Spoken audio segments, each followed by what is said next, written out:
This is experiment number 1 for future applications for remote viewing. I am conducting this experiment at Deep Run Park in Richmond, Virginia. I am just behind the gazebo and amphitheater. So that is my location. The time is Monday, the 21st of May, 2018. It is 1:30 p.m. Eastern Standard Time.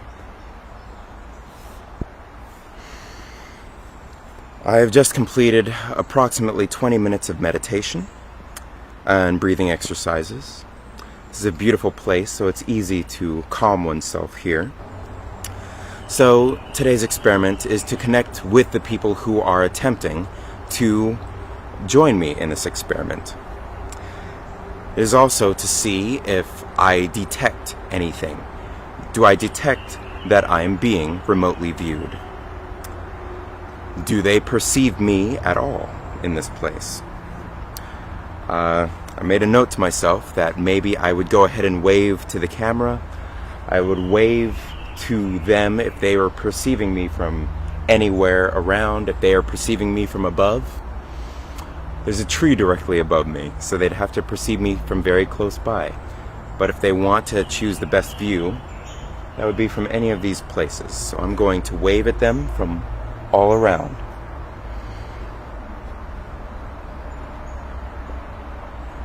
And invite them to come over to me if they are not already around me. I will say right now, if I am being remotely viewed right now, I'm not detecting it. I don't feel anything. I don't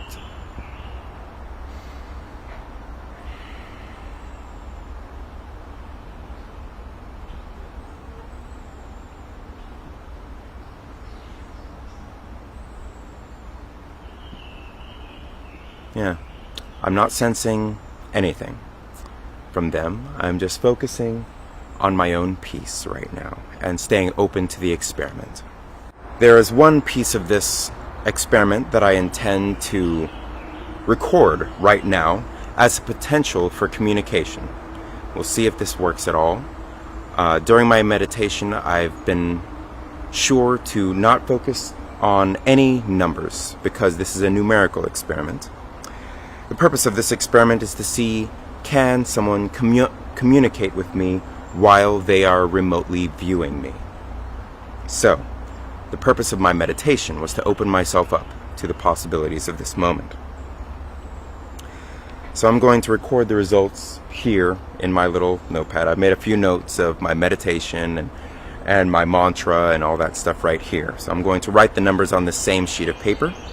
So what I'm going to ask, and this is not going to start just yet, I'm going to take 3 breaths before the numbers start presenting themselves to me. I'm going to ask that anyone who is remotely viewing me when this moment starts, and I will state again the time, I will ask that they present me with a number, 1 through 100. After they've presented me with that number, 1 through 100, I will record it on this sheet of paper, and I will record it the same way I would record an ideogram. So I will allow my subconscious to write the numbers down. I will write down 5 different numbers that come to me, and I will stop after I've written the 5th number, and that will conclude the experiment. The time is now 1:36. Going to take 3 deep breaths and ask the remote viewers to send me numbers. I will write down up to 5 of those numbers. Numbers 1 through 100. Starting now. Alright, I wrote down more than 5 numbers. Wow, okay. These are the numbers I have just recorded. They seem to come to me very quickly. Now, I will admit, I don't always have the greatest deal of confidence, and it is entirely possible that all those numbers just came out of my imagination. Alright, that concludes my experiment. And I will go home, write the target, and then upload some rules to the group, and we'll see what happens. Good luck to everyone.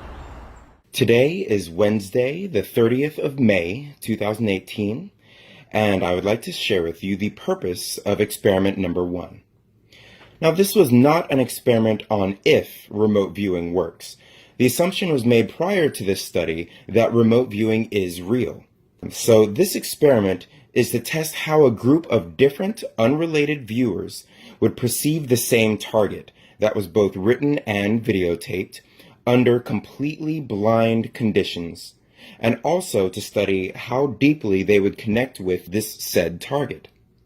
So here's how I'm evaluating these results. Level 1 was to describe the target location within reason, which was a very basic and easy remote viewing kind of thing to do, and multiple people accomplished this level, which was just the setting. It was not the actual target itself. It was just the setting in which the target was placed. Now, evaluation level 2. Now that was to describe and sketch the subject or subject's actions within reason. Now this took a higher level of remote viewing focus, and this is the level at which I'm awarding the $50. So 2 viewers achieved level 2. Now, level 3 and 4 were complete unknowns, as you could see from the video. Level 3 derived meaning from the subject's spoken words or thought processes. Now, I call this an experimental level because I did not expect to get any real results from this, especially under the blind conditions. That's asking a lot from the remote viewers to try and get that level of detail from just a written target. So I just wanted to do a quick experiment and see what kind of results we would get. And it turned out that the numerical results I received were in my imagination. But this is something that I might want to study further in the future.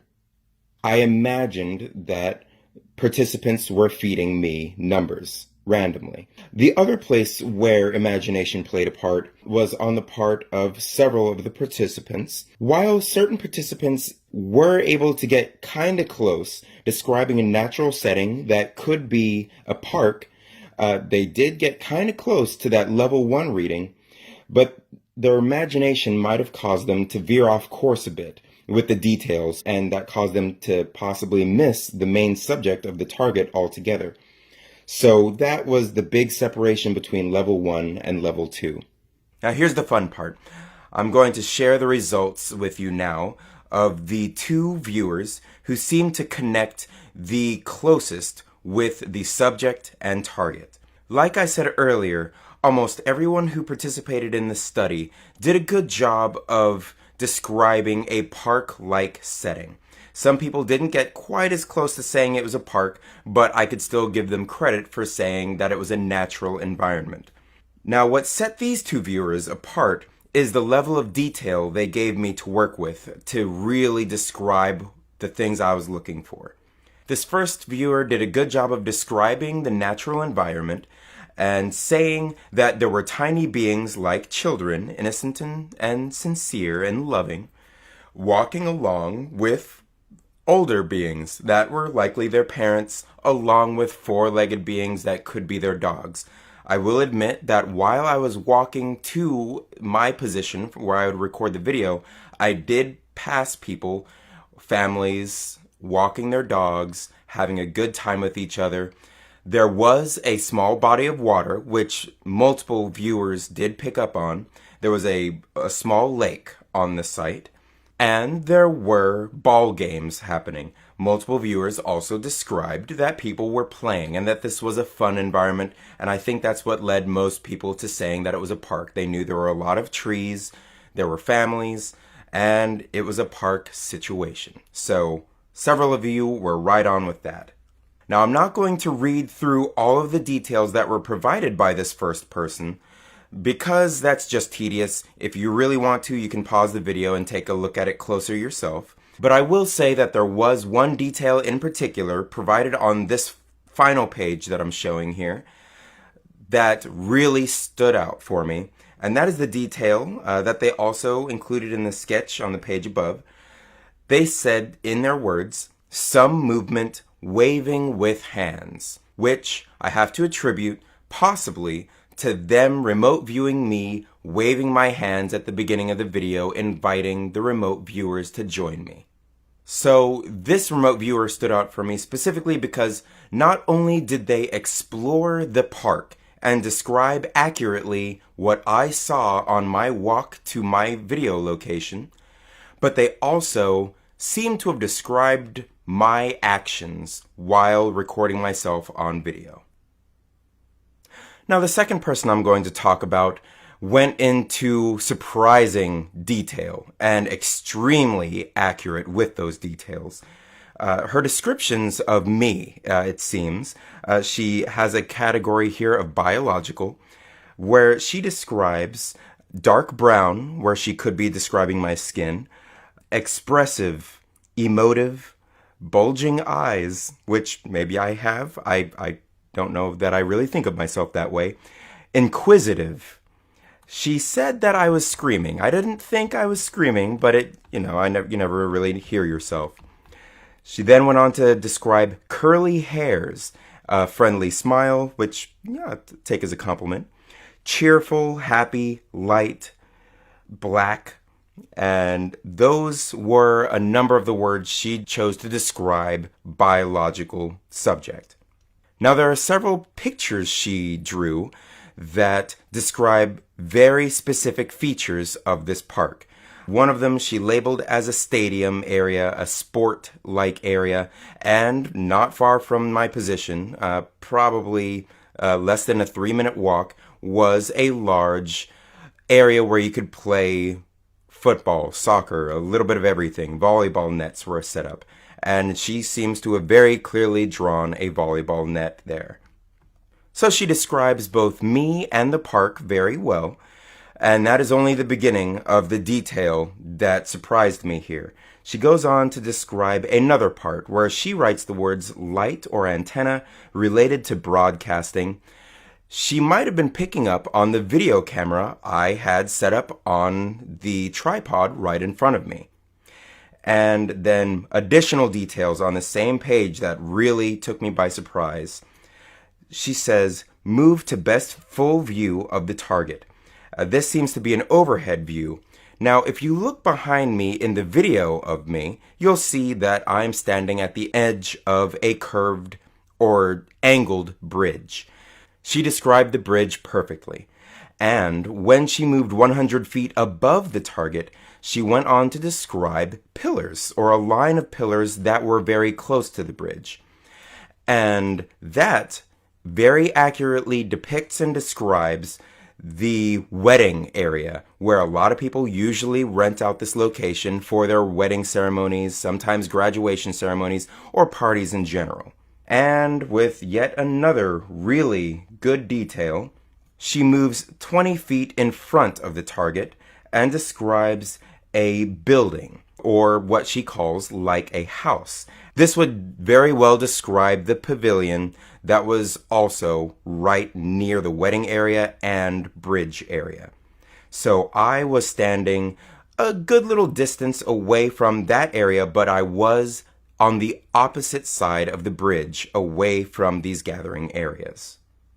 And now I'm going to share with you her session summary, which was also extremely accurate. This is the end of her results, and in her words, she says, seems like a crowded place with a big structure like bridge over water. Now, where I was at the end of the bridge that she described, on a deck, a wooden deck that was protruding out over the water, and it was approximately 20 feet by 20 feet. And she drew that very well here in this grid-like structure that you see in the top image. Now in the lower image, we have yet another really good sketch of the situation. She says, smiling man in conversation. Now, I'm going to take that smiling man to be myself. I was speaking to the camera in a very conversational way, And if you look at the center of the table, it appears that there is a small rectangular device, which could very easily represent my video camera. So the only details that were slightly off in this lower image is that I'm sitting where in reality I was standing, and two, the table. There was no table in front of me. The camera was on a tripod, but I see how very tiny details like that could be lost. Replace that table with a tripod, make me a standing up subject, and this was an absolute dead-on remote viewing. So it was amazing to look at these results. It was amazing to look at everyone's results. Thank you all so much for participating. As you can see, going into a great amount of detail really helps with the evaluation process later.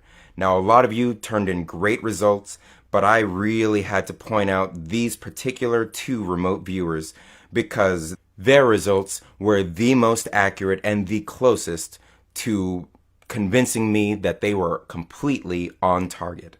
Thank you all for participating, and I'll be posting another target here very soon.